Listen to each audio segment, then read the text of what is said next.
Guys, welcome back to the Improvement Season podcast episode. It is your, hopefully, your favorite bodybuilding boys, Magic Mike and your man, Big Steve. I'm going to keep calling you this, Steve. We've got to give you a bit of stick.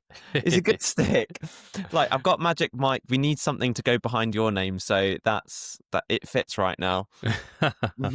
I was just thinking when you said your favorite bodybuilding podcast, and I don't know if you've seen it, but there's why have I forgotten? Well, Beyond the Stage Instagram account. Yeah. They're doing loads of awards, and there's a few podcast awards, and I was like, God damn, no one bloody giving us any. Like, I'm trying to be like not get offended by it, but the fact that neither the Revive Stronger or the Improvement Season, actually, I have to say, Ryan, my man from Australia, he did comment the Improvement Season podcast in his favorite, which I appreciate. But yeah, a bit gutted. I felt that one, dagger to the chest. What I obviously didn't see that post. What are kind of the top voters? Mike, once we weren't in the mix, I was like, fuck you guys, I ain't paying attention to this. Yeah. So I couldn't tell you. Honestly, couldn't tell you. Scroll past that one. I can tell you at least it wasn't like the Iron Culture podcast and this like Science is Stronger podcast and ones that may be a bit more similar to us, I would say. Not this one. I don't know what's similar to this one, but yeah, just more kind of like your casual chatting type podcasts. Yeah.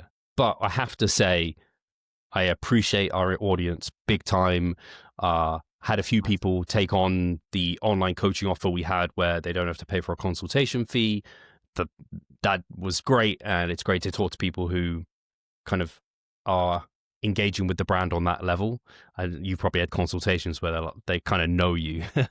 Yeah, I was thinking even when we were at the Supernaturals in October, there were people who came up to me in the merchandise stand and were like, oh, I listened to the Improvement Season podcast. I was like, no way. It's a small world, bodybuilding. Yeah. So, it's sometimes surprising how many people do listen that you wouldn't necessarily think do. So, yeah, it's nice. So, I'm all Revive Stronger out at the moment. Got the merch on, and also this, because this is being released afterwards. Look at this. I'm probably more hyped up by this. Nice. That is super nice. Real. That is polished. That is great. So, yeah, we've got 50 of these bad boys, and we're going to be giving those out to the people that came to the Revive meetup, which is tomorrow. Yeah. And what people can't appreciate with that water bottle is I had a feel of the prototype last weekend, and it's got a nice feel to it. It's like whatever these mood collection. Ooh. It's like these fancy ones. They all come in this individual box. So yeah, with this stuff, the merch.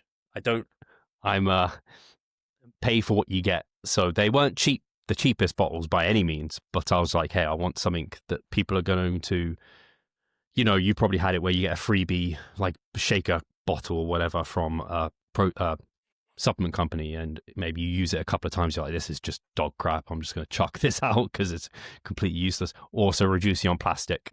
So these are stainless steel, which is nice. Exactly. And I was just thinking, just like training, quality matters. So we're all about the quality here. On the note of, because we spoke about this last week, and I have no idea if people are engaged in this sort of discussion or not, but hey, find it. It's something I've been doing. I'm guessing you don't, though, because you're not at your desk the same way I am. We spoke about Black Friday and offers and deals. I know you invested in some Rascal stuff, and from the look of your face, you haven't looked into it any more than that. But so apart from the stuff that we talked about last time, I haven't bought any new Black Friday stuff. It's been on my mind, but I just haven't got around to it basically this week. But I'm hoping the sales are going to last until over the weekend. So that's what I'm going to try. Till Cyber Monday normally. Yeah. So I'm going to try to get something done over the weekend. I try and, this is my frugality coming in. I try and buy my Christmas presents during this period of time because it's like a no-brainer. I literally just bought Charlotte some earrings. So I'm like, I don't know, I saved like 40 quid on those. I was just like, nice, got those down.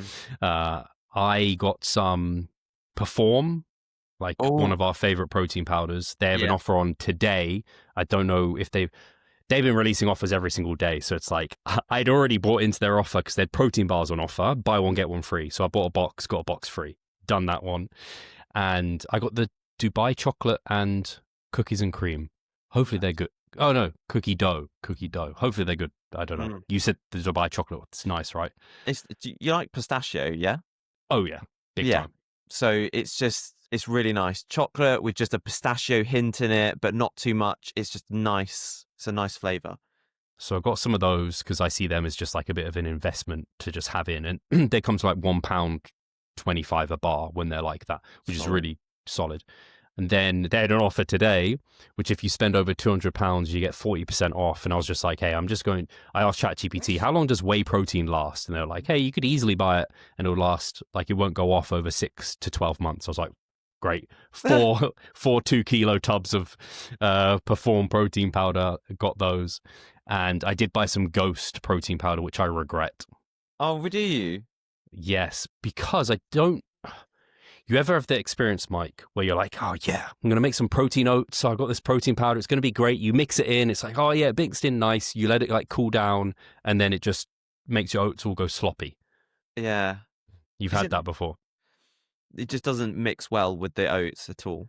No, for whatever reason, it just gets upset when it's like gets warm. Like when I mixed it mixed in really nice. It was thick, and then I left it, and I came because I make it before I go to the gym. Came home from the gym, looking forward to my protein oats or protein croats, because I put cream of rice in there or rice flour, and it was all liquidy. I was like, God damn, that's awful! Like I'm eating a soup here. That's so weird because the Ghost protein that we had in New York seemed fine. We didn't use it in the protein, in the oats though, did we? We made it into a drizzle. That's true. So that's why I'm using it as a drizzle and in my Ninja Creamy. Right. For those two things, it works great. I've got the Cinnabon flavor, which I do enjoy because I like cinnamon. I don't think I've had a Cinnabon. I've had Cinnabon flavored things and I've always enjoyed those. So anyway, they're the things. I think that's pretty much. Oh no. One last thing. You know I like my clothing. So Cole Buxton, I basically don't buy any of their stuff. Now I've realized I shouldn't buy any of their stuff till it's in the sale because they heavily discount stuff to like half the price of what you'd normally pay. And as you know, Mike, it's not cheap. So I got a denim jacket. I got some more jogging bottoms and like, oh, you saw my jacket because I was wearing it when we went and saw Demon Slayer. So I got another one of those because I really find those track jackets to just be like, they fit super well. And so I got some of that. I think that's mostly it. I've got stuff in my basket for Nike because I'm like, I might buy some trainers because again, you're always going to need trainers. Our feet aren't growing anymore and they're like half the price. But I'm like, man, I feel like I'm spending too much money already. But the thing is, when these deals are here, you might as well just capitalize on them because it is literally saving you money later down the line. Yeah, that's the key is that you're buying things that you would have bought anyway, or like you're not just buying them for the sake of it. So with a lot of these things, like the Cole Buxton or Perform or even Ghost, like I won't buy them full price pretty much because it's too expensive as far as I'm concerned. I'll buy cheaper varieties. So then when they come on offer, they're basically the same, if not a bit cheaper than the cheaper products that you might typically get. And so, yeah, that's kind of the way I think about it. I haven't bought anything just like the only thing I have in my basket actually that I've considered buying is this. I forgot what it's called. People will know it. Let me just find it very quickly. It's like for vlogging, it's a camera and it also has like a external microphone in the offer. I put it in my basket. Where is it? It's called like DJ. Oh yeah, it's this. What's it? Come on. DJI Osmo Pocket 3.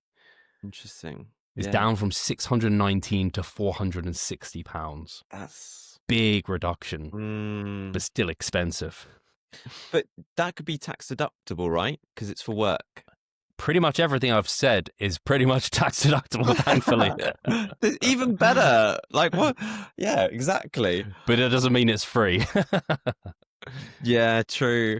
But yeah, do you know what's interesting? Because I was actually thinking of not the camera, but I was thinking of investing in a microphone that you could just attach just to make the sound quality a bit better with some of the stuff that I do.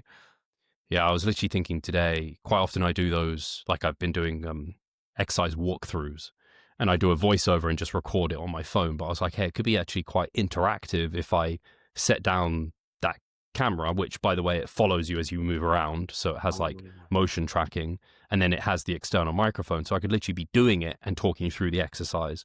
Or another example, man, I'm selling myself on getting this. Posing. So we've, for the longest time, wanted to do a posing guide.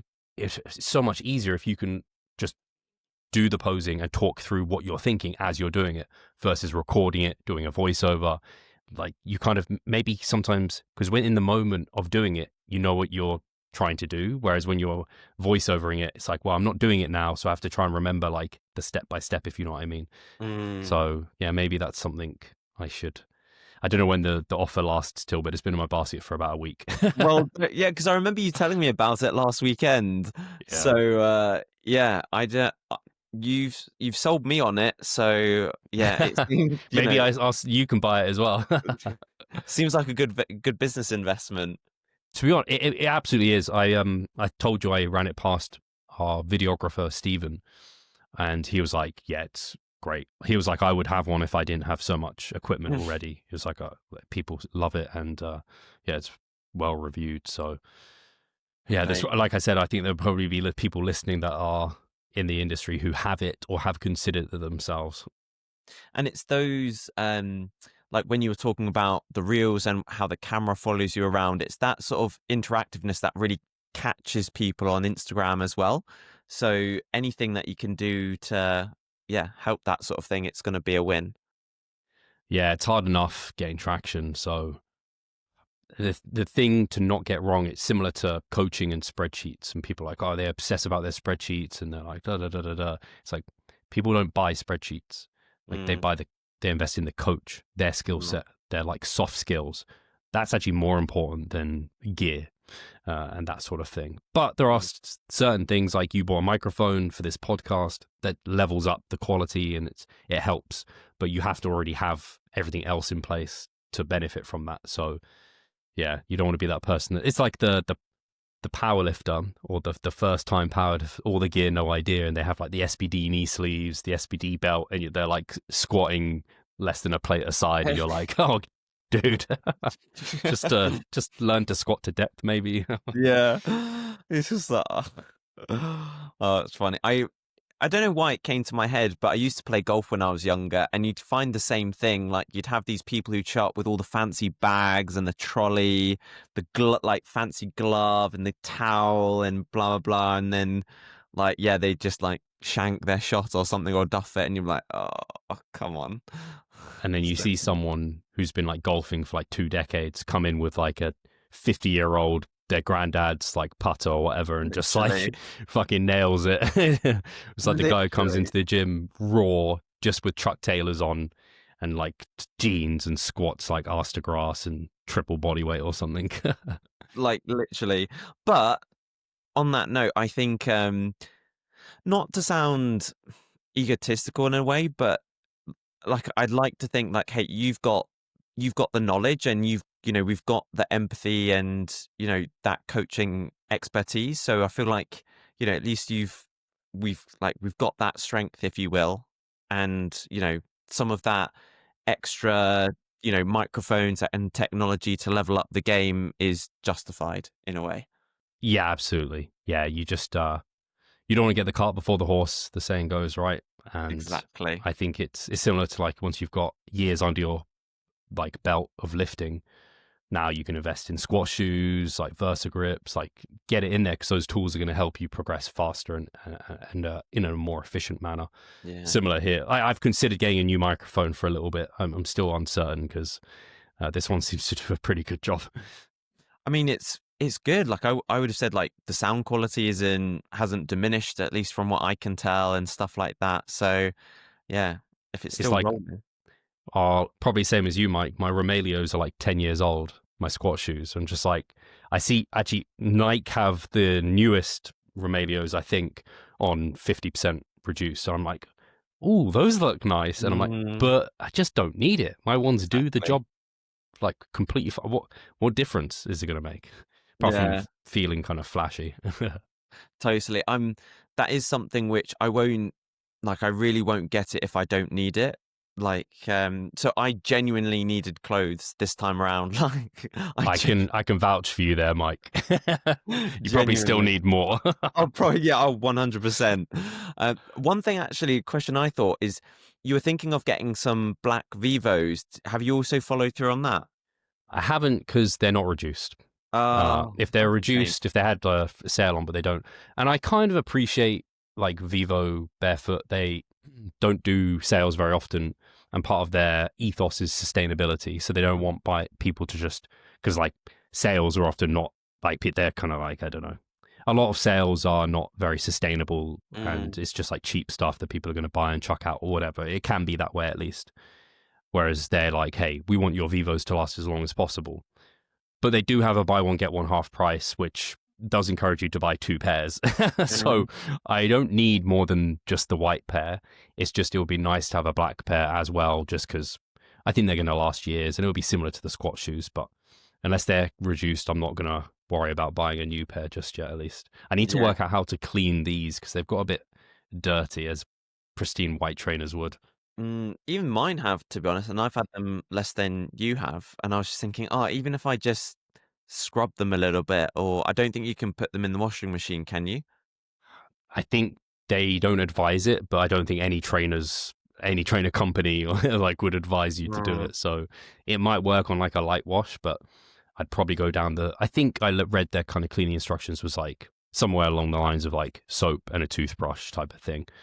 So I might try and see how much I can get them clean doing that. But some of the materials I think are even stained now just through like, don't know, whoa, sorry. You can probably guess what's happened. Flipping heck, that hit my nose like a rocket. Was it like smelling salts? I haven't had smelling salts, but I imagine they're not too dissimilar to this. Just Oh. hit my nostrils. Ada's on my lap and whopping fart there. So Was it Ada silent but update, she's violent? doing okay. Yeah, it was actually exactly silent but violent.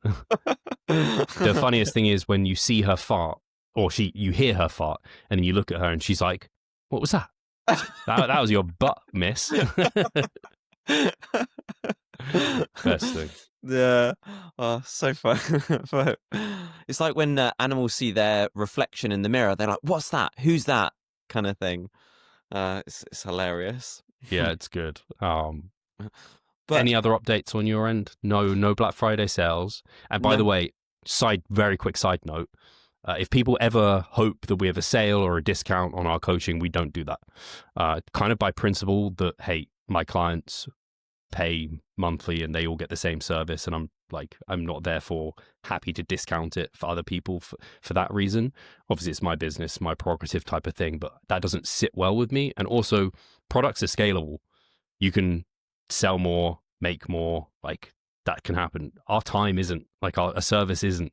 So it encourages you to take on maybe more than you can handle and then not provide the high quality service. So I wouldn't want to be like, hey, 50% off coaching, get 10, 20 clients on, and then be like, man, I literally can't work with them as to the high standards that we have. So yeah, just if anyone ever thinks, hey, would those guys do a Black Friday set? The coaching never will be. But we did have free consults, and I guess if you apply very soon, they might. Well, we said till the start of December, so that's probably gone. Yeah, but no, I think well said, because a service is different to a product, so you can't, I think, like you said, it can't, we don't want to, we don't want to be disrespectful to the clients, but to our already clients, but we also don't want to devalue the service that we give. So yeah, good one. And a lot of the time, the sales that are on, especially the largest discounts, are on like old stock. So it's Exactly. stuff that the company couldn't get rid of, and they maybe even have to sell it at like less than cost price because it's just like people weren't interested in this. So Yeah. you can't do that with coaching. No, not at all. Um, but for Black Friday, actually, something that I needed to renew was my mass subscription. So now's the Oh yeah, perfect time because they've got their Black Friday sale on. So yes. that was something that's on my to-do list to do as well. Are you going lifetime or are you going? I'm tempted to go lifetime. To be honest, Mike, um, I'll give you my login details. You're part of Revive Stronger. I'm like thinking here, we're affiliates as a brand. Yeah, don't worry about buying that. But it's still, I But don't know. other people, yes. I'm not Yeah. giving anyone else login details. But any coach of Revive Stronger is, Aders make you way too hot. But good note. They do have their. I think I spoke about it last time, right? What was it? The sale was 30% off until the 2nd of December. So literally, people listening, you have a day to get involved in that. And yeah, I can. It's a fantastic resource. I was literally listening to it just before we came on here. All about, what was it? Gravitostat, weighted vests, collagen supplementation, and then like almost like the fallacy of if it hits your macros, because different foods have different amount of calories that you can actually absorb from them. If they have higher fiber, or if they have what's it called, different starches, you've cooled your potatoes or rice or whatever. So anyway, it might be the same. I don't know whether it was similar research, but yeah, they had a research that compared kind of higher fiber, sort of starch resistant foods compared to the not foods, and the people who ate the starch resistant higher fiber foods, they actually ended up, it equated to them having less calories essentially. Is that correct? yeah. There's a variety of research that's looked at, because it's like the starches, and then there's also the thermic effect, and they're almost a bit different. It's just you don't absorb all the calories basically. You either burn them off through digestion, or they're not available. So yeah, it's interesting stuff, and it does sing the praises of a less processed diet. But I think, for me at least, fundamentally, just making sure you're getting a good fiber intake pretty much gets you in a good position. A good fruit and veg intake gets you in a good position. It does make me think, though. I like my starches cold. So like my cream of rice, oats, I like that cold. So all the rice in that is then cooled. And then the same with potatoes. I like those cold. Like I'll bake potatoes at the start of the week and then let them cool down. So particularly sweet potatoes are very nice cold, I find. Do you know what? I haven't had a potato for a very long time. Not a proper baked potato. So I've kind of almost forgotten in a way. I need to remind myself I could eat anything cold or hot. So as long as it's not piping hot, because then I have to leave it, I'm not good with that. But I'm pretty easy wherever way it comes. I'm happy to. I just like it cold. I don't know why. Something about the. I'm laughing because of how much I talk about texture to my. This is.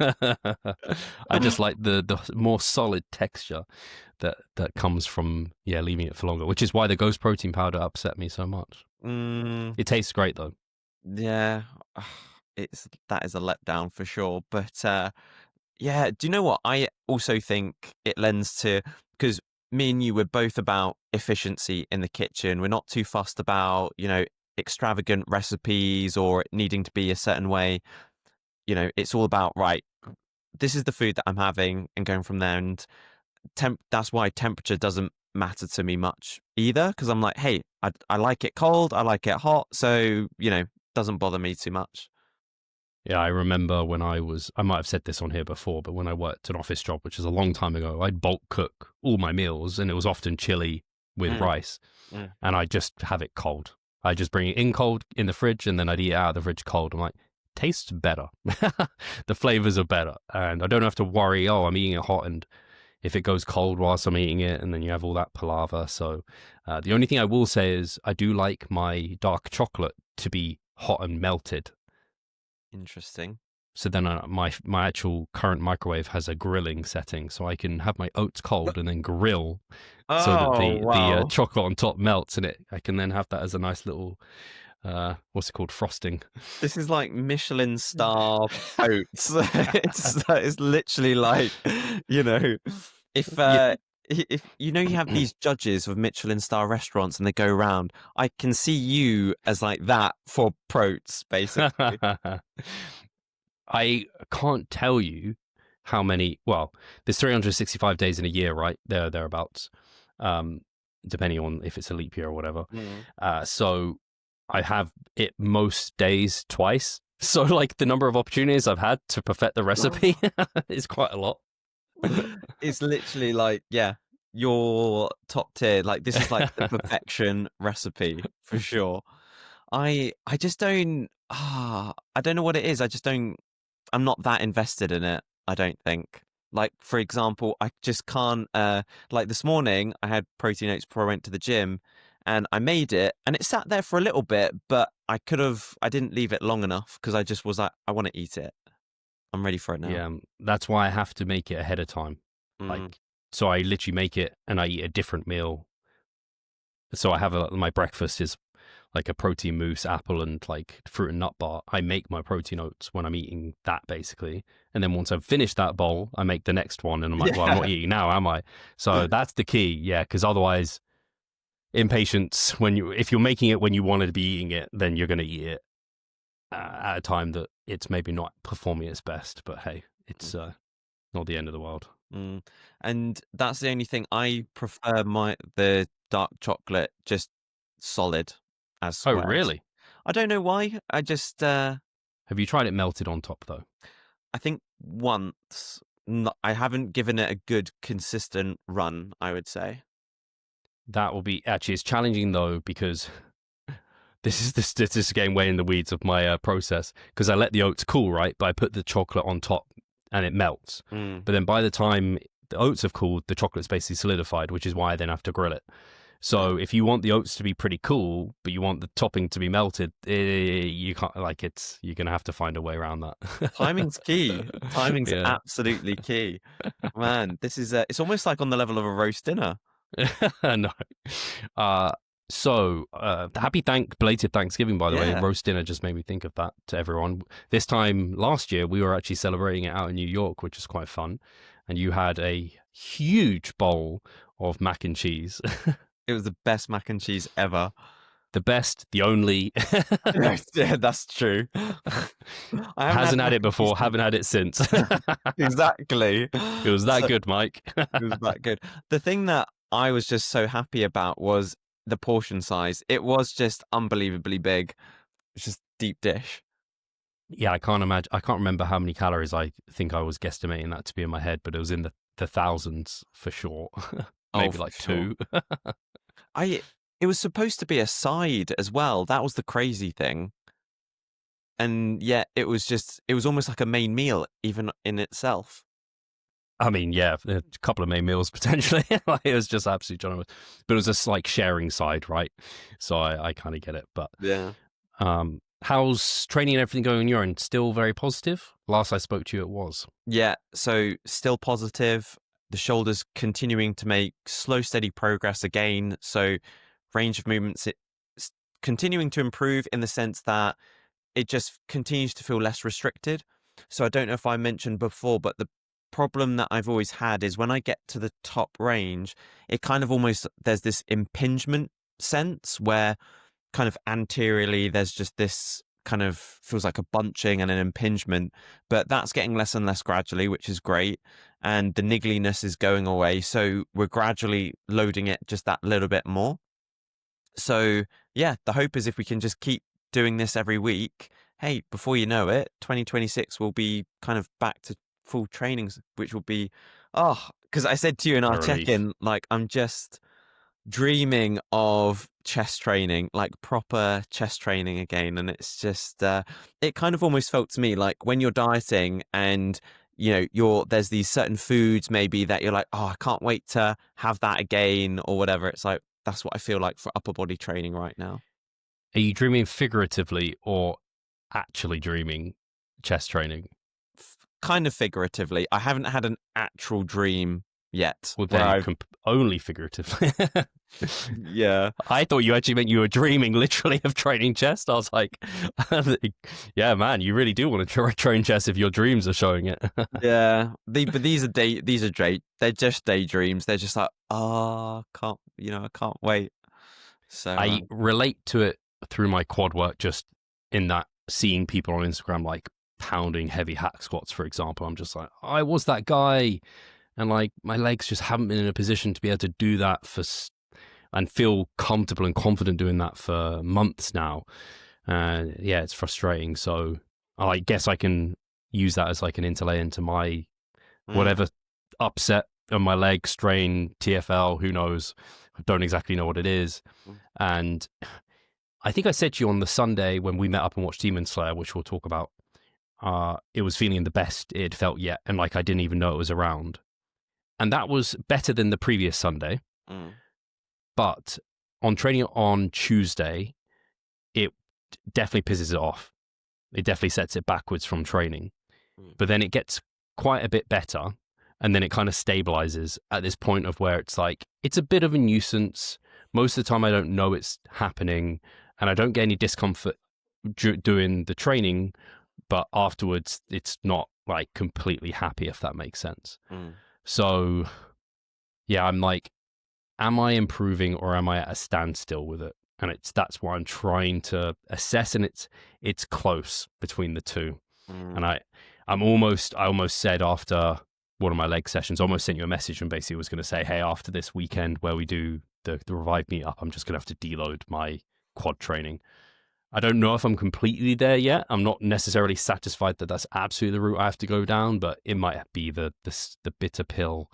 I'm not quite navigating around the injury and allowing it to heal at the moment. And I think the blood flow restriction training was kind of, in a sense, like a bit of a last call, in the sense that, hey, if it doesn't respond to the blood flow restriction training, then, we're going to deload.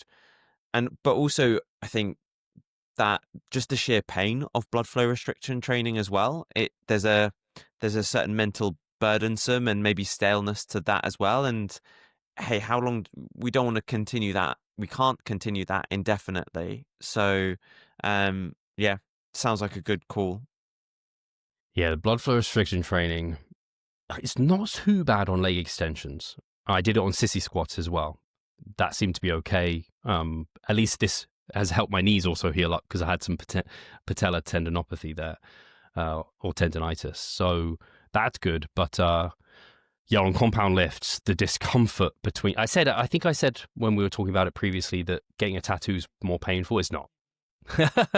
It's not. The tattoo pain is, I don't know, in general, maybe a 5 out of 10, whereas this gets up to like 7, 8 out of 10, where I'm like having to do a little bit of a dance on my feet between sets of it was pendulum squats just recently. I'm like, man, I need to distract myself from this just discomfort that's accumulating, because the rest period doesn't make it better. It's just getting worse. Oh, totally. I totally feel you. Arms is, again, it's been long since I've used BFR for legs, but yeah, arms, it's not comfortable either, for sure. I rock. Yeah, you can't even I can't be still and just breathe. It has to be it's just such an amount of discomfort that's I don't know if you've ever had I can't even think of it. Enhanced guys often talk about having crazy lower back pumps where they can't sit still. They have to move around. I can imagine it's kind of similar to that. So what do you think it is in the Tuesday session that pisses it off so much? I thought it was the hack squat that I moved to, but I did the lying hack squat this time round and it's still got the same, not completely happy afterwards. So that's why I moved to, because the leg extension, it's really hard to decipher exactly what it is that's annoying it. I'm almost certain it's not hamstring movements at all, but maybe they are. It's so, that's, if we knew where the strain was, yeah. If we knew it was in the rec fem, it's oh, okay, obvious what to do with. But because it's so hard to pinpoint exactly, I can't even stretch it. I can't find a stretch that actually feels like it's stretching the specific area. So there's clearly something kind of minimally strained that every time I'm just less load and that sort of thing is backing away, but it's still getting involved enough to be a bit poking the bear, pissed off. Yeah.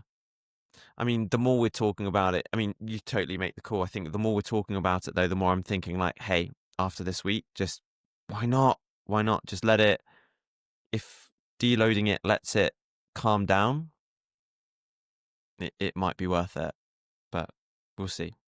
My worry is that deloading it won't be enough, in that after the deload, I have to go straight back into BFR.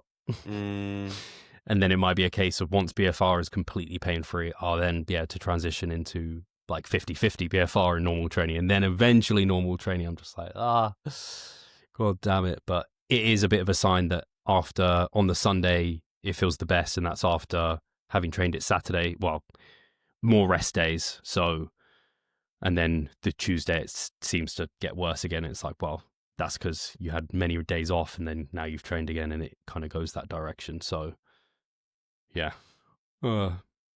It's so tricky navigating these things, and it's frustrating. But it is part and parcel of what we do, and we mentioned it. I don't know if it was last week or the week before, but you learn so much from these processes. I know I've learned a ton about myself through this shoulder injury, and not only will it help us in the future, but it's going to help us with our clients as well. So we've got to try and take those aspects of it as well.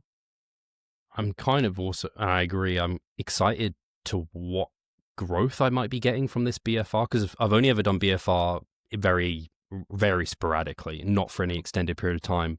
This will be 3 weeks of BFR, and I'm like, it's got to be, I mean, we know it causes hypertrophy, and I'm like, man, this is very novel for my legs. Maybe it's growing them in a way, or growing something in there that hasn't had an opportunity to need to grow and be challenged. So, and maybe it will have, and I expect it will have carryover to my kind of standard sets as well. So I'm definitely seeing the positives of it. And I can still train. Like if I wanted to, I could continuously do BFR. And it's just, like you said, it's not the most fun protocol to be doing long term, but yeah. Your on your story that you posted with your legs after your BFR session, your quads just looked amazing. They're so good. That's why I said to you, like, do BFR, you had like, I bet your arms do the same thing where they just get so pumped, because it's like mega pump is what BFR does, because it holds all the blood and all the metabolites in there. So yeah, you gain maybe inches. I do, you know, I'm not, you know this from obviously my last prep as well, where I'm not the person who gets insane pumps for whatever reason, and I'm not a super vascular person, but with blood flow restriction training, my arms get super vascular, and I could literally feel yesterday my forearms filling up like a balloon, and my hands felt pumped. It was like, it just felt like a glove that had been blown up with water. It was a crazy sensation. Yeah, I will say there are some risks with BFR.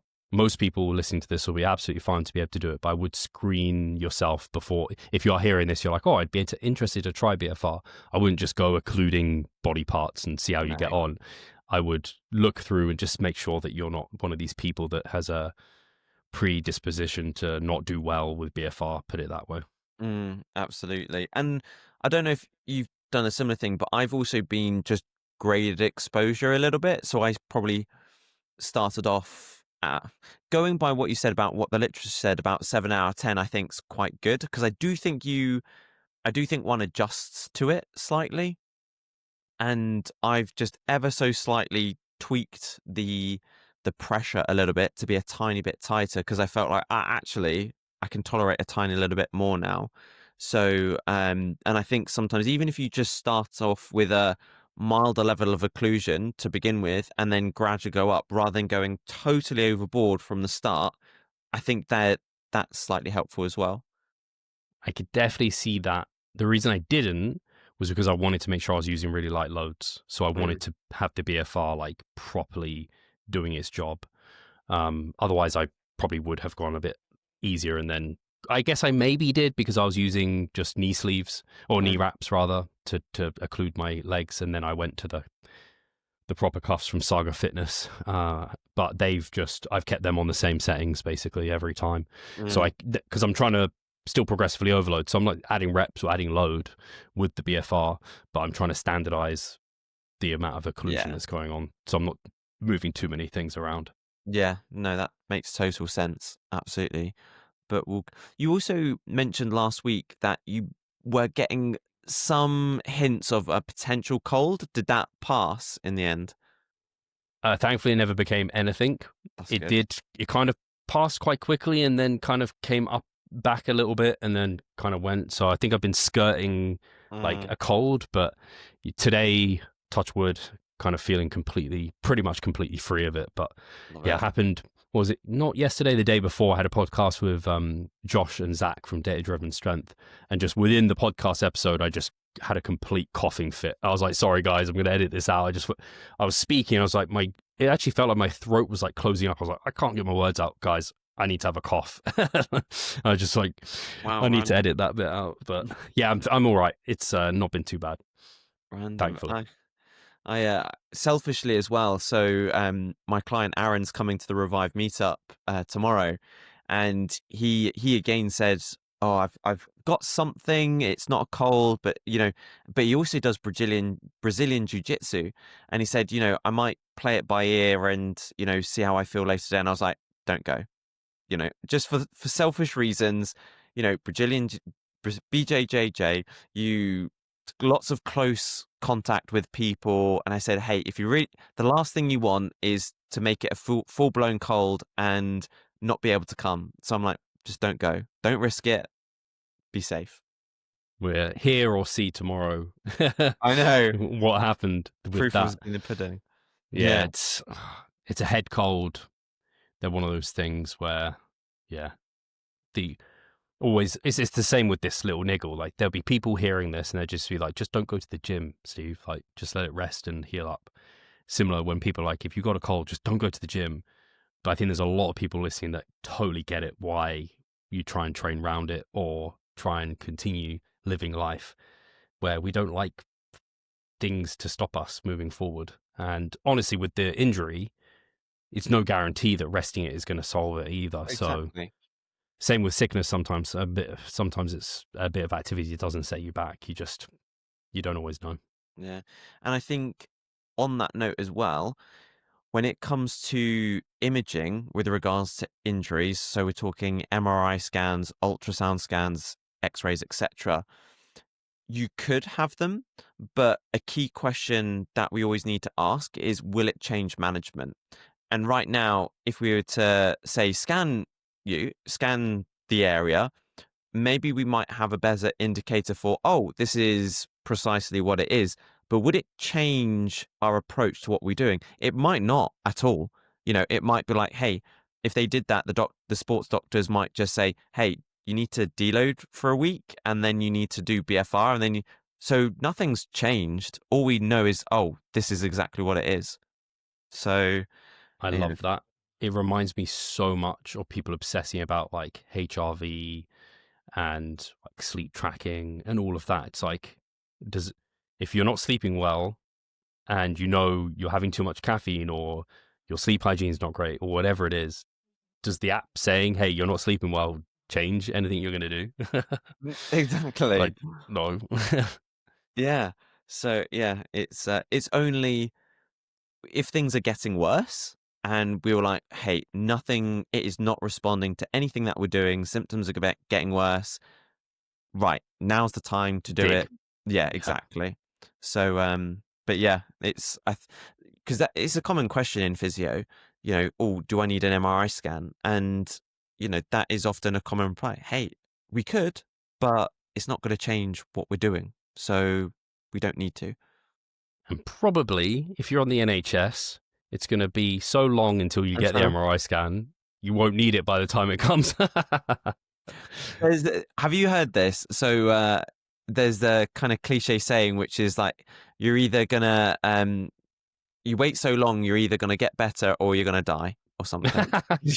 Something like that. I think I have heard that, but yes, I totally understand. Unfortunately. That, so. Or you go privately. That's the third option. Yes, private definitely helps. I think I noticed that with the management of Ada's care. Like, they're very keen to see you, in fact. They get paid a hefty fee every time they see you. Yeah. But just changing subjects ever so slightly, we did say we went and watched Demon Slayer at the weekend. What was now that you've had time to digest things a little bit, what would be your summary rating, etc.? So first of all, we watched it subbed, not dubbed, which I actually really appreciated, because at least I notice when I have anime on, if it's dubbed, I will have this tendency to try and do other things whilst watching it, and it means I don't really absorb the anime and get what I want from it. And so it was nice that it was subbed because it meant you just had to concentrate the whole time, which was actually great. And it allowed me to, I'm just talking about the broader aspects of that allowed me to switch off from my phone or I couldn't think about anything else. It was so nice to just be like fully focused and invested on like one thing. It's quite nice in that sense. But then I like the Japanese voices and I like the emotion that they get across and all of that sort of thing, which is great. And I really enjoyed it. I thought the animation was really good. I said to you, Mike, there are multiple moments where I had like hair standing up type of moments, like tingles, which was great. I always know it's a good anime when I have that kind of emotive feeling. And I think they did a great job of the concern I have with movies often. I said this to you actually beforehand. I tend to prefer series because series, you really get to know characters. It really develops things. Whereas in a movie, like they're trying to jam so much in and get like a story across in like a couple of hours, basically 2 to 3 hours. So the fact that this is part 1 of 3 and this was already 2.5 hours long, they really got to delve deep into characters and give you a good understanding of who they are and a backstory to them as well. So I appreciated that. I learned stuff about the characters I didn't know, and it gave more meaning behind the anime as a whole as well. So I appreciated it for all those reasons. And yeah, there was just some really cool moments. In terms of a rating, just my like inherent feeling was like an 8 out of 10. No, I kind of see it as a case of nothing's 10 out of 10 because that's 10 out of 10. I don't know. Yeah. It's just like nothing is. A 9 out of 10, therefore, is almost perfect. So this is a step down from that for me. An 8 out of 10, very good. I'd watch it again. Yeah. I'd recommend it. But it wasn't quite like on the level of a 9 for me. Have you ever rated a movie out 9 out of 10? I don't actually do this very often, Mike. So I don't know. I can't think of a movie off the top of my head that I would definitely give a 9 out of 10. I need some machine to look in my memory and categorize all the movies I've watched. And then I'd be like, oh yeah, I watched that movie. Because there's definitely some movies that have been amazing, but off the top of my head, I'm bad at recalling them. Because I often, like I said, I don't actually watch movies often. Yeah. I much prefer series. How about you? Yeah, I loved it. I really did. I'm actually much more of a movie person. When I'm watching something, I'm like in it. I'm in the zone. Like you saw me. I basically didn't move for 2 hours of the whole movie. Wasn't sure if you were right. I was like, what's going on here, Mike? Like, you just like you sleep through the night and don't move. Like you don't wake up to pee, which we learn a lot of people wake up to pee. And because I was just like, man, I just need 2.5 hours sat in the same position. I don't know how like your joints and back and everything were just feeling like chill. Yeah, literally. But no, I loved it. I think it was also nice because it was probably a bit fresher in my head compared to yours. And so yeah, I loved all of it. Yeah, just echo everything that you said. I would probably go 8.5 to 9. But that's purely because I'm probably just a bit more of a overzealous, I like everything type person. But if anybody has watched Demon Slayer, it's a great film. If you like the series, I think you'll really love the film, and it's worth it for anybody out there. I could answer the question, what would take it from an 8 to a 9 if you want. Yeah. For me, the final scenes, and I forget their names, but the guy who has the tattoos that meant he had stolen things from people. Akaza, that's the one. Yeah, I'm bad enough with names, let alone Japanese names. If they are even names in Japanese, they probably aren't. They're probably made up. But anyway, if they evolved that story and they kept evolving it and changing it. Like he was going to kill them, then he wasn't, and then he was, and then he was like going to kill himself. And like it was just a bit. They could have just ended it.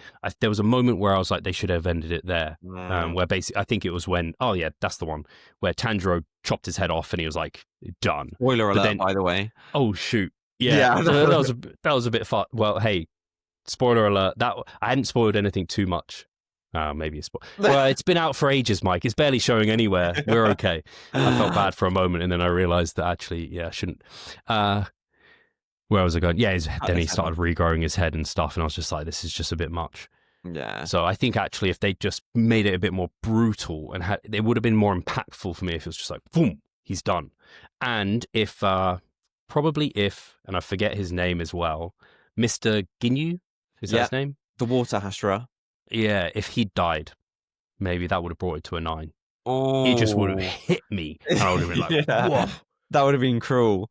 But you're right. It would have. And more spoiler alerts, but I was kind of not surprised, but when they let Shinobu die, when the second upper rank killed her, I was like, oh man, I liked her. They've killed her off quite soon. Yeah, they could have probably made that more brutal as well. Yeah, but because On that note, yeah. sorry, you will now appreciate this poster way more. Oh, I totally appreciate it. I saw it. There you go, at the top. I loved it. I saw it on Saturday, and I was like, oh, I love it. So good. Yeah, the animation and the artwork's really cool from Demon Slayer. So circling back around to what we were first talking about and the Black Friday sales, posters. That is what I've also been looking at. Posters for the house. But yeah. Nice. But I've got stuff in my basket. I've not actioned it yet. Yeah, I do that all the time. Sometimes I'll like literally put loads of stuff in my basket and then I'll be like, nah, don't need it. Just needed to go through that process myself.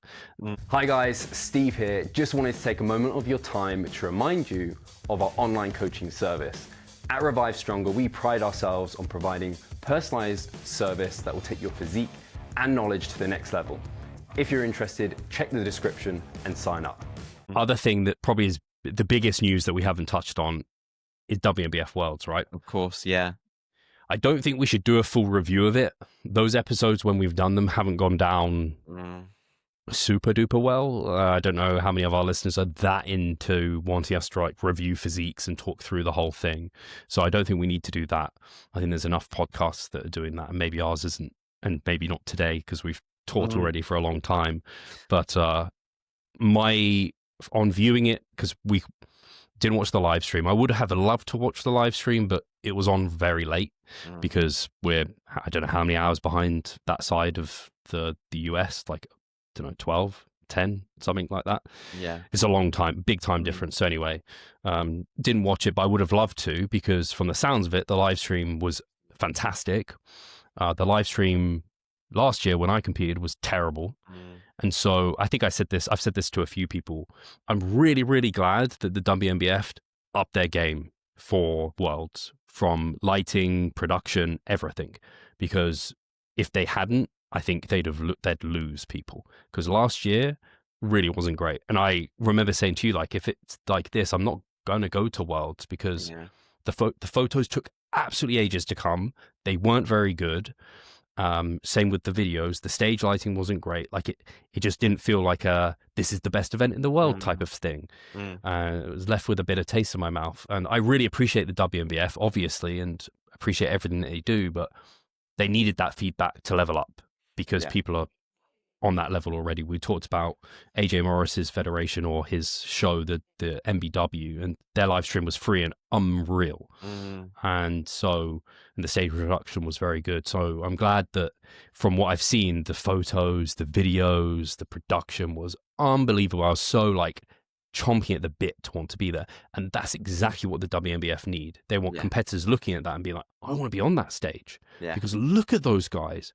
What would I look like up there? So that was a big take home from me, was just, I forget the media production company that do it. White Dragon? White Dragon, yeah, I think that's it. Unreal. I think they're from Spain. Like, I've just seen them do a few shows. They might do like the AMBF potentially, but they do an unreal job. So mega. It was great to see. Yeah, no, totally echo that. You need that. Sometimes everyone makes mistakes, and sometimes it's not that good, and you need that just honest feedback. But then the next big thing is you need to act. Someone needs to act on it. You've got the feedback now, right? Take action, and that's what they did. So you just be like, oh, awesome, So, and now everyone's pumped for next year and to go there. So yeah, it'll be great. It reminds me of like the WMBF UK last year. Obviously went on very late, and people weren't happy about that rightly so. It wasn't really right to have gone on that late. But if they'd gone and heard that feedback and just been like, nah, screw you guys, and carried it on this year, they'd lose so many competitors. They took on board, crossed 2 days. Perfect. It's like you said, like I always like to think there's no like failures, it's just lessons. And so I'm glad that they took it on because it's the best stage. Like the competitors up there were unreal. And Shane Babacar wasn't there. Yeah. Would he have won? I'd have thought he probably would have won still. How would you feel? I think so. I think, I couldn't see him not winning, to be honest. If he turned up as he normally does, as he has done for the last couple of shows, I can't see him not winning still. But Eddie won. Yeah. So we spoke about Eddie previously, client of Cliff Wilson. He's won every show he did this season. He obviously beat Alberto Nunez. Was it the Muscle Mayhem? It might not, the Monster Mash. I don't know. I don't know the American shows well enough to know which one it was. But he obviously, he took that win a few weeks out from it, and took the win from Max, who he said was probably favorite going in just because of the season he's had. So as I say, he took it from Max in his class, and then he went to the overall and he beat. Can you remember the other competitors in the overall? I can't remember. I'm really frustrated. Off the top, have you seen? I've seen actually the overall. AJ Morris. Speaking of AJ, he has the overall on YouTube, so you can if you search like WMBF 2025 overall, you'll be able to see it. Oh, the heavyweight was the Irish guy who turned pro at the Ireland WMBF and came and did the UK DFBA. Yeah, and he lost to Max, obviously, but came second at the WMBF UK. But from the looks of things, obviously it's a good amount of time since then, he got much sharper, which is a big reason Max took it from him in the UK. And when I was watching, and I don't know who came like second to Eddie, but I probably had him second, I think, from the angle and from what I saw of the footage, because he looked very good. Like my eyes were immediately drawn to him because he was big and full and shredded. I think, and it's hard again because the footage is from a particular angle, the reason maybe he didn't take it is because his lower body wasn't quite up to scratch to his upper body. Right. I think maybe to get the level of condition he needed to be as competitive as he was, he maybe lost a bit of size in his lower body. I'm not sure. Again, that's just me assessing it via that YouTube video. But another client of Cliff's actually came in the final as well. I think he was I don't know if these are the because there was like lightweights, middleweights, like middle heavies, and then heavies. So there was that many people on stage in the overall, and I think he was the next in contention for. Like I don't know if he would have been second or third, but Eddie was just tighter and very complete, top to toe. I was so impressed with the package that he brought. I was like, gee, that is just like. Gee whiz. Gee whiz, literally, I didn't know what to say there. I was like, geez, or gee whiz, I didn't know. Jiminy Jesus is the word you were looking for. Jesus Christ. Fuck my life. All of those, I was just like, man, these guys are just incredible. And I did want to say, really, Andrew Chappelle, I think he did a great job. I think he came third in the lightweight division. And not light. He was maybe like light heavies. I can't remember the categorization, but he wasn't the heaviest, but he was the next down. Yeah, and I thought that's a great result for, was it Eddie, Max, Andrew Chappelle, I think. And I was like, wow, he's done incredibly. Obviously, of course, great physique and worthwhile of that placing, but I was just like, still, to come third in that class is pretty impressive. Yeah, no, for sure. Like we said last time, it was going to be like, could he top Max at this one? Because Max had taken the placings ahead of him before. But I think, the condition that Max brings, he's just got that elite tier. But that's the best I've seen Andrew look, top to toe. Very conditioned, very complete. Obviously, amazing poser. The only thoughts I ever have on looking at Andrew's physique is his back. And maybe that's where he loses some ground on people, but I haven't seen I haven't seen him in person on the stage, so it's really tough. But just from the bits of the bits of information I've seen online, the images and videos, that's the area where I'm like, oh, if that was a bit more just bigger, then it might be that little thing he needed. But he's surely had judges' feedback that's given him the direction that he needs. And from seeing his stories, he's going to compete next year as well. Oh, really? Yeah. Cool. Interesting. We shall see. I have him scheduled to come on the podcast. I can't remember when, but in the next weeks. So we were reflecting on his season, what next season's going to bring, and all that good stuff. So yeah, it'll be great to chat about all of that with him. Yeah. Are you going to get Eddie? Do you think you'd manage to get Eddie on the podcast? I think Eddie would come on. I don't need to schedule that just yet. Yeah. And I try and balance kind of competitors coming on with like evidence-based practitioners and trying to get the right flow of things. But I would like to interview Eddie because he'd be interesting. Also, slight tangent, but Cliff's client who went into the overall and won the light middles or whatever that class was, he apparently in the last bits of his prep was fasting every other day. Oh. Which is wild. For multiple reasons, like to need to go to that level, but also to then do that when you're so lean. It's just, but then be fine. Like he looked fucking great. He won his class and went into the overall. Like clearly it worked. So kind of crazy to hear that. So yeah, it doesn't surprise you when you hear it's from Cliff because he comes out of the box with some of his protocols, which is great. Yeah. But yeah, that would be interesting to learn about for sure. I feel really bad for saying this, but I can't remember where Alberto placed.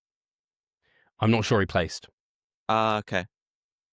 I'm not sure. I don't know the placings. I'm almost certain though, and sorry if I've got this wrong, but I'm almost certain that Eric came 6th. Yes, that's right. Yeah, so they're probably available somewhere that we can look up, but I don't know where Alberto placed. Obviously, not obviously. I don't think he came top 3, but actually, I just don't know. But yeah, Eric to have come 6th out of 11, was it? Something like that. Yeah. But that's an awesome result for him. In that class, it's just that class was really tough. So he genuinely looked like he held his own. He belonged. He looked awesome. Yeah, it was great. I think the other reflection I have is 11 in a class, or that number is really good. You think back to the Worlds I did. How many were in my class? 16, over 20, closer to, yeah, exactly. So yeah, you just don't feel like you get a fair look in, which is frustrating. But anyway, I'm glad they've also taken that on board. They had more classes from the looks of things, which is good. So everyone gets their just deserved. I do think there should be a cap, because past 11 or 12, I don't think it is fair to the competitors. And yeah, sure, you can maybe rotate people, do multiple call outs. I just don't think that's ideal. I think it's better to have more classes as they did this year, and then but slightly smaller numbers. I think that gives competitors a fairer what's the word, like a fairer showing. Final word I want to say is just a reminder of how good the UK scene is. The number of people from the UK that won their class or placed really highly in their class, and the pro card winners, unreal. Like it's awesome to see that. It's not it's not a close show either. Like we have to travel a long way to get there. So yeah, it's just, again, props to the UK. We did our what am I say, nation proud. They did the nation proud. Totally. And I think it also goes to show, for UK competitors, when they are competing, when you're competing at the Supernaturals, that is a hard competition. So, if you don't place very highly, don't be down about it, because you are literally, it's almost on first and foremost, it is an international event anyway, but also the level of competition and the standard is extremely high. So definitely don't be down about it. And sometimes there can be points between competitors and placings. So if it's really tight, like on a different stage with different judges, it could be different. So I think it's a great reminder to get exposure and do more shows. That's something I picked up from last time competing, was just like, put yourself in front of different judges, different stages, get that exposure. It's only good for you as a competitor, and gives yourself a bit more of a chance to if you just say, "Oh, I'm only ever doing the WMBF UK Supernaturals, and I must turn pro there, and if I don't, then I'm hanging up my shorts or trunks Yeah. or whatever." It's like, well, like it might not be just give yourself more opportunities to show off the physique that you've worked so hard for. Should we get some questions? Because otherwise we will get to none of them. Yeah. I did final thing is No, you're not allowed. Yes, is Karen. Karen was competing as well at Worlds, and I think she did quite well. So just want to say congrats, Karen, if you listen to this. And where's my brownies? I was waiting for you to say that. The brownies were banging. Very good. Karen. More brownies, please, Karen. Right, now we can go on to questions. Nice. I will ask you the first one from our man Haj, adapt_and_grow. Name one exercise everyone seems to like, but you really do not. Oh, this is going to be hard for Mike. No, it's going to be really easy, actually. Oh. Because I've said it before, the machine hip adduction machine, I think it's waste of space, basically. Get it out. But everybody goes on it all the time, at least in the gym that I go to. So I'm like, why? But anyway, there you go. That's me. Now I'm like, what exercise am I going to pick? I had one in my head and then it just completely went. Okay, mine is, I don't like it from just a personal, I just don't enjoy it, is overhead pressing. People love overhead pressing, especially like barbell overhead pressing, but like barbell dumbbell overhead pressing, I freaking do not enjoy that shit at all. Machine, I could just about swallow, but yeah, I just don't get on with it. It's not to say I don't think it's useful at all, but that's the one. Yeah, interesting. That's a kind of indifferent thing for me. I've never loved it, but then I've never hated it either. So it's one of those like, meh, but take it or leave it. Yeah, exactly. But nice question though. But now we've got another cool question by our guy Remy Saka. So Remy's asking top 3 best Christmas movies. For me, Home Alone. This is Remy saying. Remy says for him, Home Alone, classic, obviously, The Grinch by Jim Carrey, and Harry Potter. That's a debate, right? Is Harry Potter a Christmas film? Yeah. It's shown at Christmas. They have some times of which it's Christmas during the film. But is it a Christmas film? For me, it's not a Christmas film. It's a film you watch at Christmas, maybe. Oh, well, that's a bit picky. No, it's not. The Grinch is literally Christmas themed. But Home Alone, Harry Potter is about wizards. What about Home Alone then? Home Alone's technically not a Christmas film either then, surely. But it's centered around Christmas the entire time. Is it though? Yes. It's literally the days before and around Christmas, is it not? But then Harry Potter also, there is elements when it goes into Christmas time as well. So surely like 5%. Come on, Mike. Come on. That's like what's it called? What's the classic one that everyone debates if it's a Christmas film with Jason Statham? I know. Gosh, why have I forgotten what it's called? You know the film, Mike. Oh, everyone's going to be shouting it out at me. Right, I have to Google this because otherwise I'm going to be too annoyed. Jason Statham. I'm drawing a blank. I can just see action. As soon as I tell you, you're going to be like, oh, of course it's that. What? Is it Jason? No, it's Jason Statham. No, are you talking about something Die Hard? No, that's Bruce Willis, not Bruce Jason. Willis. They're both bald. God, I've just put myself in this category. Was I starring in that? Wait, Jason, what does Jason even look like? Is he bald as well? No, he is bald. Yeah, he's bald as well, but he's more, let's just say, more modern, I was going to say. He's the kind of modern day Bruce Willis, I would say. I need to see them like side by side. To me, they're the same person. No. Bruce Willis is like 90s. He's in there with Rocky and, he's the 90s vibe. I don't watch Die Hard, clearly. No. But again, that's a bit of an argument, I guess you could say. Is that a Christmas film? But at least Die Hard is literally set at Christmas time as well. Whereas Harry Potter is, I mean, it depends what episode. Yeah, I guess you can call them episodes, but it depends which film you watch. Like, anyway, I'm not answering Remy's question. I'm sure I've annoyed Remy. What are your would three? be... Okay, well, you dodged the question again. Oh, was it for me? Yeah, of course, it was for me first. I actually really do like The Grinch, not the cartoon version, like the original version. I actually really enjoy. Oh, Elf. Oh yeah, classic. Yes, absolutely, Elf. Home Alone is really, really solid.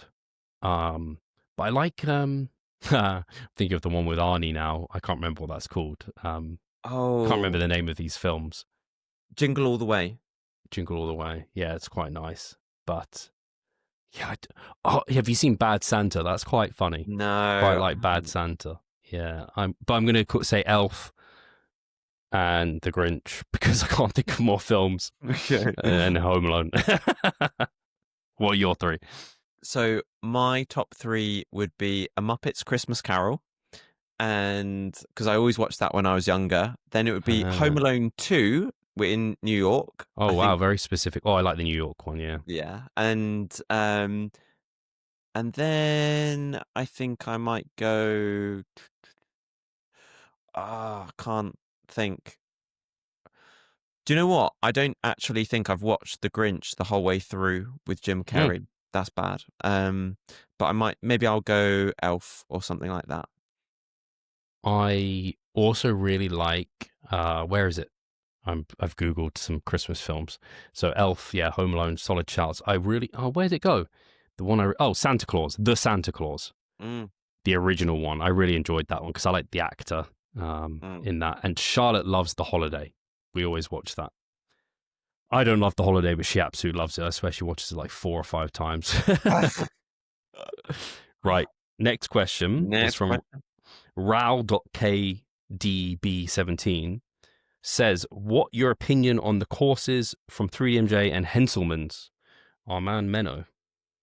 I can't say anything because I haven't tried any of their courses yet. So I haven't tried any courses from the 3DMJ Vault or the Henselman. So yeah, sorry, Raul, can't help you there. I will be a little bit more helpful than Mike, but not much more because I haven't consumed either of those either. But I would review it the same way I'd review a restaurant where I've eaten, say, a pizza that I really enjoyed, and you'd say, hey, how was the margarita? I'd be like, I haven't had the margarita, but based off the Capricosa, I would say it's probably going to be really, really good. So similarly here, based off their other work, their course, and yeah, the Vault, they're probably very good. Absolutely. Nice. One course that I know you didn't ask about this specifically, Raul, but what was it? Why have I blanked on their name? The JPS? JPS course, that's it. So I'm still working my way through the physique contest prep course, and it's great. So I can only say great things about the JPS courses as well. So from my end, having actually done the courses, they are great too. So yeah, you can check them out as well, Raul. Awesome. I can say they're great because I contributed to it and I know the other people that contributed to it. So that's definitely a fantastic course for anyone who's looking to compete or take people to stage. We take you through every step of the way. So that's great to hear that you are enjoying that, Mike. So Patrick Morris, he asks, the best way to reverse out of a deficit and hold the new lean look, time frame till calories need adjusting. Ooh, I pulled a little bit of a face because this is one of those things that's going to be quite individual. There's just so many moving parts. One of the big fundamental differences between people is their metabolism and whether it's more spendthrift or thrifty. What that means is if you're more thrifty, give you a bit of calories and your body just takes them on and doesn't really adapt upwards. Whereas if you're a bit more spendthrift, you would adapt upwards. So that's going to have implications for how many adjustments and how frequently you make them and the size of those adjustments. The other thing is when you are trying to maintain that lean look, you're unlikely to be able to maintain... How am I to say this? So this is like the art of peaking for a bodybuilder. where you're trying to get them as full as possible without spilling over. But when you aren't as lean as a bodybuilder, which you shouldn't be if you're not competing, any additional fullness or much additional fullness, you'll just look softer. You just will. And I think you need to accept that. So I think what you need to think about is, rather than trying to hold the new lean look of like your most depleted end of diet look, you try and maintain a pound or two above that, where you're at maintenance and fuller. So you look bigger, but also you're a little softer than you were. And that's kind of the look that is like an idea of maintaining. I do think reversing is a nice way to slowly close that gap. So for people who are a bit more apprehensive about regaining body weight, seeing the scale change, or regaining fat, then you can take a slower approach. But for most people who just want to get, once they finish a diet, they want to get back to like putting themselves in a better position to gain muscle, I wouldn't reverse that gap. I just get back to where you need to be in terms of a small surplus, and look at your weekly averages and adjust based off that. And if you want to be more on the cautious side, take 2 weeks before you make an adjustment. And if you want to be more assertive, especially at the start when you're probably in a more adaptive state, you could do it every week based off those adjustments. Well said, Steve. I haven't got anything more to add. I'd just repeat probably what you said, just in a different way. Okay, I can ask you the next question then. We can rumble through these a little bit because we've only got 15 minutes left. I love how many questions there are, by the way, because I only put the box in there this morning, which I kind of forgot. Will Rabdi asked, is Steve aware of the positive praise he received from Mike Hotel on the General Muscle podcast? No. Now I am. No, I haven't heard of it. Because he was only just recently on the podcast. So I haven't listened to it yet. It was this past week. So the recent episode was released this Monday, just gone. That's nice to know that happened. So thank you, Will, for making me aware, because I'll probably listen to that sooner rather than later then, because I would have listened to it eventually, but I wasn't aware. So it's always nice to hear. I'll ask you the next one, Mike. Lifting Lewis 5 said, how important is peri-workout nutrition / meal timing apart from not being hungry? Can we have another deep dive chrononutrition episode with Greg Potter? Nice. I think it probably matters slightly more depending on whether someone is in a deficit versus in a surplus. So I would say that if someone is in a surplus, maybe someone could get away with potentially being a bit more relaxed with their peri-workout nutrition. However, I think if someone has been in a deficit, particularly for a slightly longer period of time, not just started a deficit, I think peri-workout nutrition becomes a lot more key. I also think it depends on someone's goals. I think for someone like me and you, Steve, I think we want to maximize our training. We want to perform at our best. So peri-workout nutrition becomes a high priority. So I think that, though that would be my answer so far. Yeah, I completely concur. The level of precision that you need with these things, or the level of importance, scales with your training advancement and the level of seriousness of your goals. So more advanced, more serious, the more important these smaller aspects become. And they also become more important the more likely you're to be in a glycogen depleted state, because that's really what we're talking about here. The main fuel source that we're using for our training and for recovery, therefore for next training, is glycogen. If you're more likely to be glycogen depleted, such as dieting, leaner, that sort of thing, longer sessions, twice daily sessions, then it becomes more important. So yeah, it scales with those things. In terms of another deep dive on chrononutrition, yes, if things have changed, and I'm not sure they have particularly changed. Greg certainly is a perfect example of someone who definitely wouldn't want to come on and repeat himself. I hate bringing on guests to do that. And actually, I hate having episodes that are just a repeat of previous episodes. I always like there to be something a bit different. I have a feeling, as far as I'm concerned, with chrononutrition, I haven't heard of things particularly changing. A lot of the previous principles still apply. Yeah. Nice. So I'll ask you, it's me, no, it's you. Sorry. Yeah.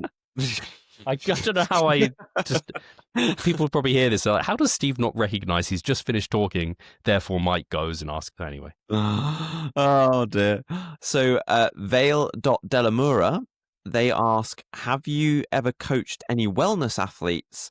If yes, how did you manage their training split? I'm a regular listener and I love the podcast. First of all, thank you for being a regular listener. Really, really appreciate it. Second, to your question, haven't coached a wellness athlete.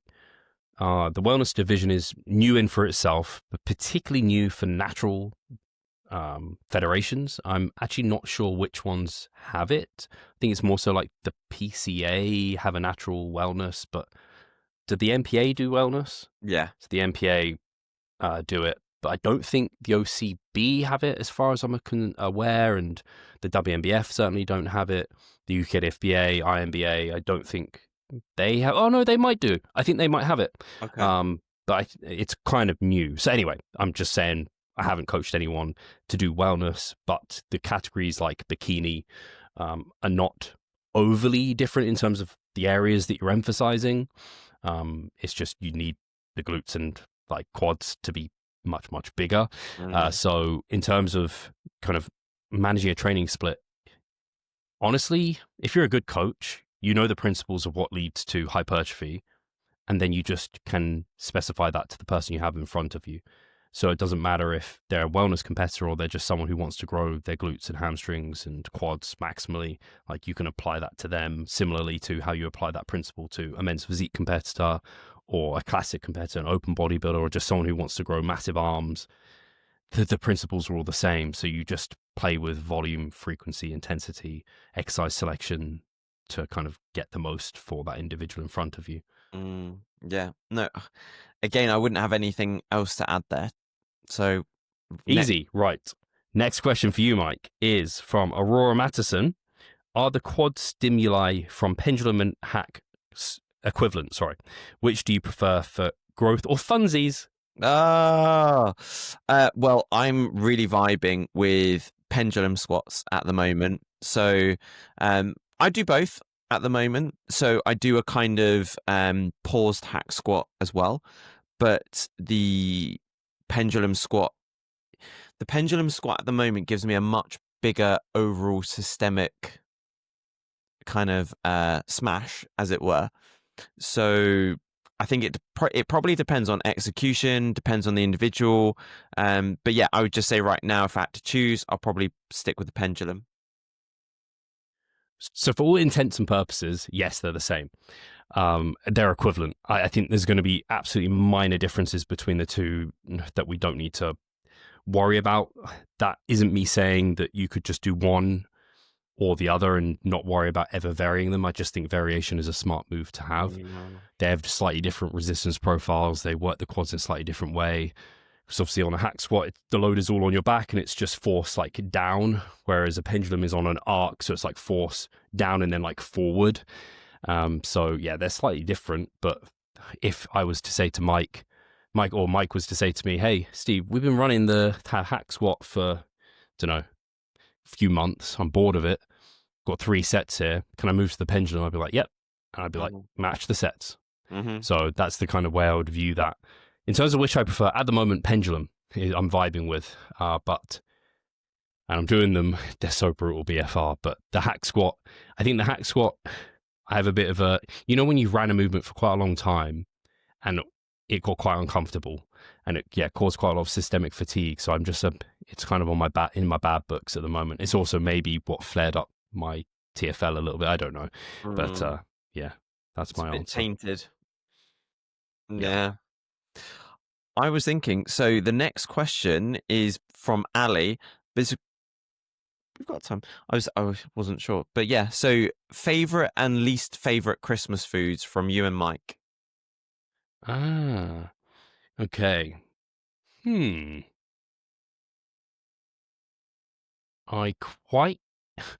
know this is a bit of a rogue answer. I quite enjoy Christmas cake. Really like a good Christmas cake. Also, my brother-in-law made a brownie chocolate Yule log with peppermint bark like swirled through it. It was unbelievable. I was like, I never want to have a non-brownie Yule log because I'm not that big on sponge.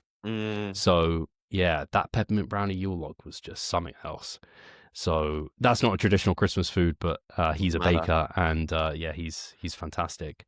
Other favorite Christmas foods in terms of savory, the immediate one that comes to mind is like a pigs in blanket, but honestly, I don't really eat them that much. I think they're maybe even overrated potentially. Mm. I like a really good roast potato. I know that Yeah. sounds so boring, No. but yeah, nothing else is like. I actually prefer a roast dinner, like a normal roast dinner, to Christmas like roast, because turkey is often a bit dry and roast chicken's nicer. So, other Christmas foods, I'll let you go, Mike.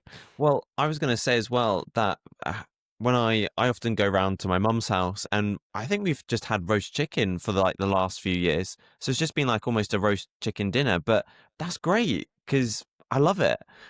But for me, I actually really love roast parsnips. So that's a kind of typical Christmas food, and I'll always be like, give me tons of roast parsnips.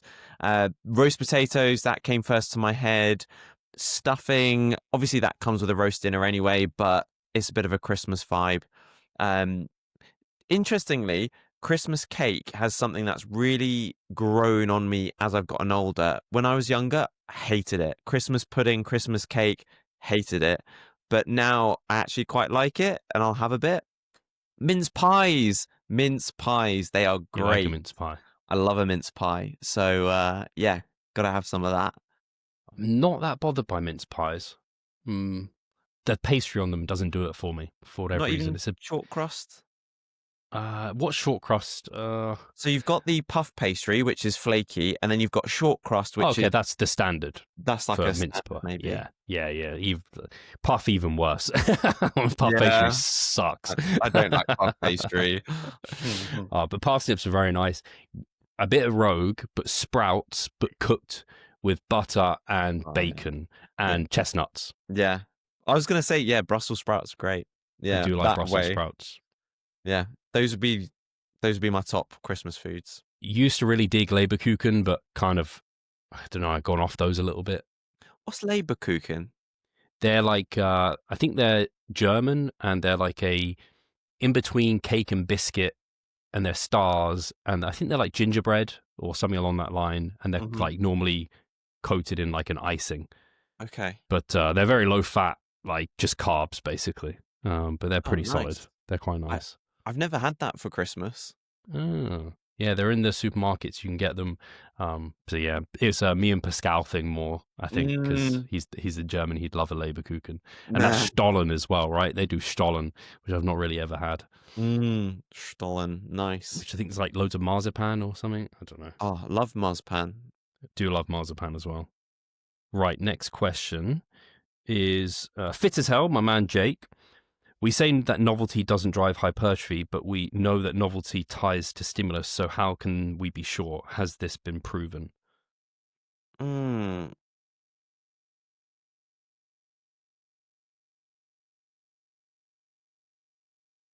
this is a case of like, is absence of evidence evidence of absence?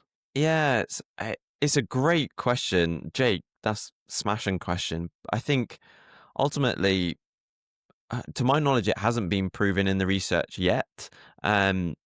So I think from the only angle that I would slant this on would be that we've just got to be aware that novelty can be really deceiving, and sometimes we can think that an exercise is the best thing since sliced bread, when in reality, it's just the novelty factor more than anything. And I also think that we shouldn't let novelty, even if it did have a component to driving hypertrophy through some sort of stimulus, I don't think that would outweigh the benefit of just progressing with an exercise over a long period of time. And therefore you're switching exercises because you think, oh, I need to keep getting a stimulus and that's going to help hypertrophy. So those would be some of my slants to this question. I'm almost certain there's been some research that's looked at something similar, but not exactly this. But there's certainly not a comprehensive body of literature, that's for sure. And I think there's a reason some of the biggest and strongest bodybuilders out there, like a Jordan Peters, obsess about logbooking and progressively overloading their lifts over time and getting bigger and like getting stronger at them. And as a natural, particularly your strength on lifts is our like prime indicator of if things are going in the right direction. So I would think you could grow pretty well switching things somewhat regularly. You probably could, especially as someone who has learned a lot of exercises like, hey, 1 week I do hack squat, 1 week I do pendulum, 1 week I do Smith machine squat. You could probably grow from that, but it's hard to log and track. And it could be that there's a time of which you've fucked up and you're not aware. Whereas if you keep things consistent, then at least you can catch that earlier. So I think at best, it can still grow you just as well from having a bit more novelty more regularly. At worst, it could lead to you just relearning exercises and not progressively overloading them. And to your point, Mike, more important than these biofeedback in terms of like pump, disruption, soreness, more important than any of that is, am I getting stronger on this lift over time? That's the ultimate arbiter of like muscle growth for like hypertrophy, essentially, in the long run, in the hypertrophic rep range. So I do think you could, and I think maybe evidence-based individuals could utilize novelty a little bit more to their advantage, similar to chefs adding like spice to their recipes, where they keep the basic fundamentals there, but they just add a little bit more, I don't know, cinnamon and allspice and maybe a little bit more, I don't know, bits and pieces, which would be similar to keeping the core of your program pretty static and then injecting a bit of novelty. Maybe it's you don't change everything, but you change one exercise, or you just change isolation-based lifts that are going to be less likely to lose out on the learning aspect because it's elbow flexion. How much elbow flexion? Like, it's not that big of a deal. So, yeah, I think that's my kind of talk around the subject without kind of giving a full answer. But I think fundamentally both you and me, Mike, would say we'd be more confident in the person that kept things static and progressed that over 6 months than that person who was switching things up all the time and they were training hard. We'd be more confident in the person that kept things static 100%. And they had the data available that they grew. Yeah, 100%. Definitely. Yeah, nothing else to add. Cool. Should we try and get to these final questions? Yeah, we've only got 2 left. Let's bring it home. So Barnaby B10 asks, will the creamy stay in all through the winter or will it ever get too cold? And how's Mike getting on with it all? Also, how is adding salt making a difference? My man Barnaby, good to hear from you. Will the creamy stay in throughout winter? So far, yes. I love the creamy. I actually have been known to put my heated blanket on downstairs when I'm watching TV whilst eating the Ninja Creamy. It's a nice little combo there.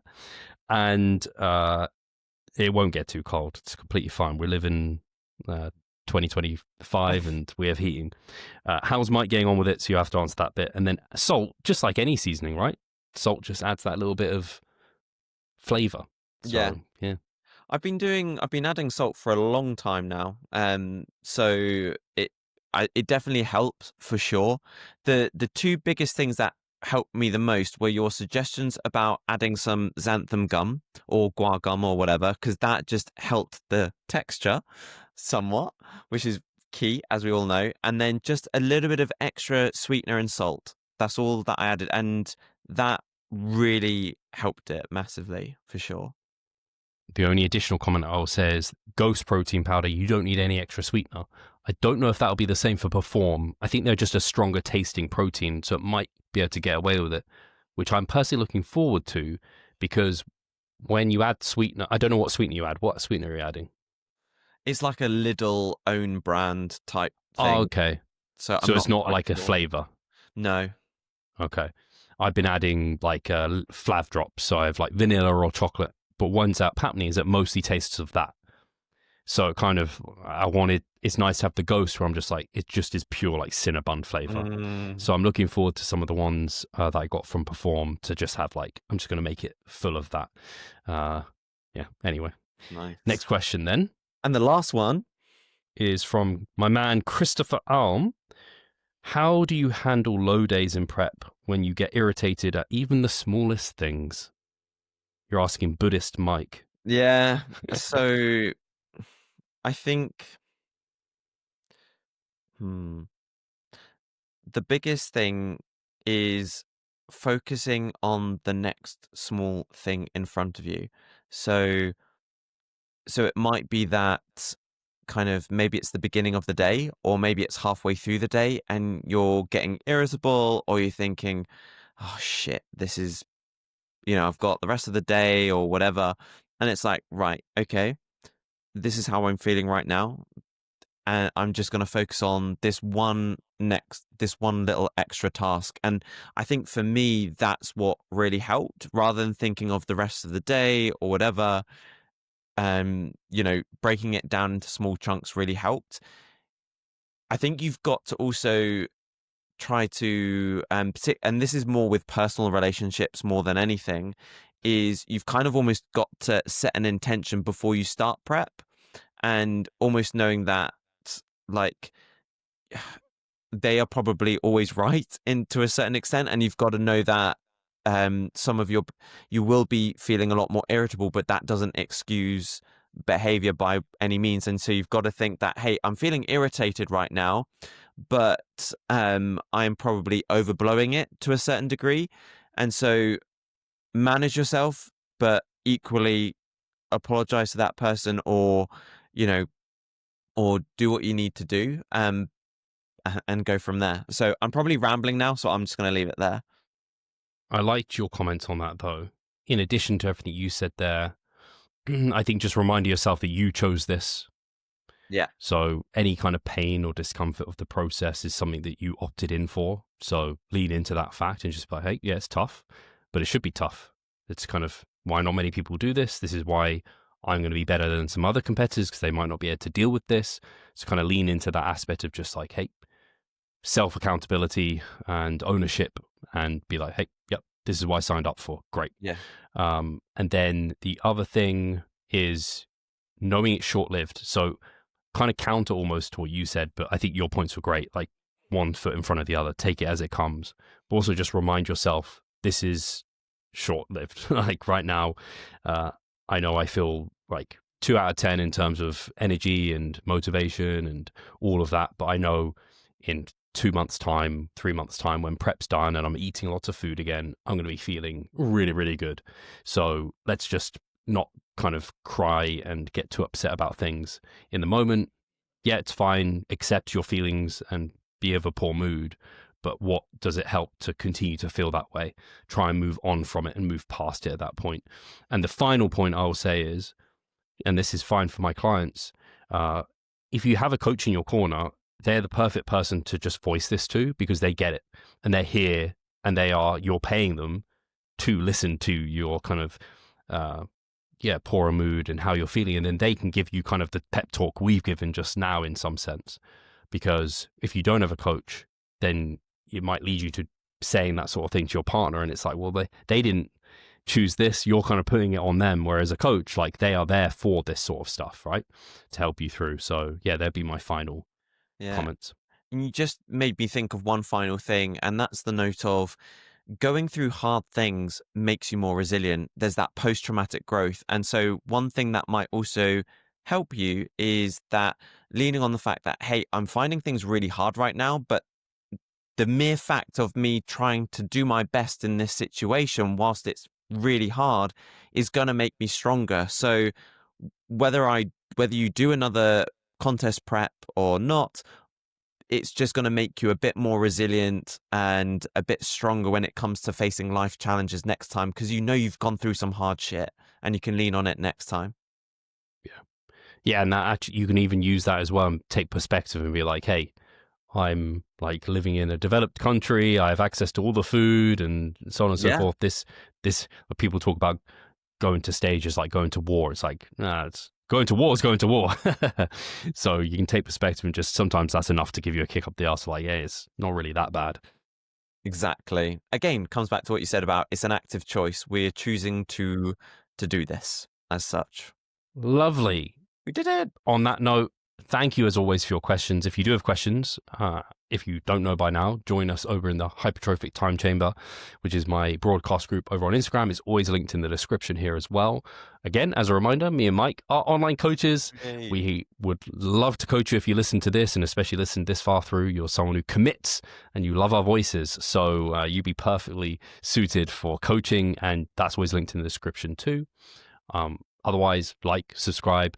Ooh, works really well to ask a question, and it's too deep into the episode. But if you're listening now, what's a question we can ask so people can leave a comment? Favorite Christmas film, maybe, or favorite Christmas food. Let's do one of those. Is Harry Potter a Christmas film? Christmas film? Or is I it want to fake know. Christmas? So guys, yeah, thank you as always. I guess we'll catch you in the next one. And anything from you, Mike? That's all from me. Perfect. See you next Cheers, week, guys.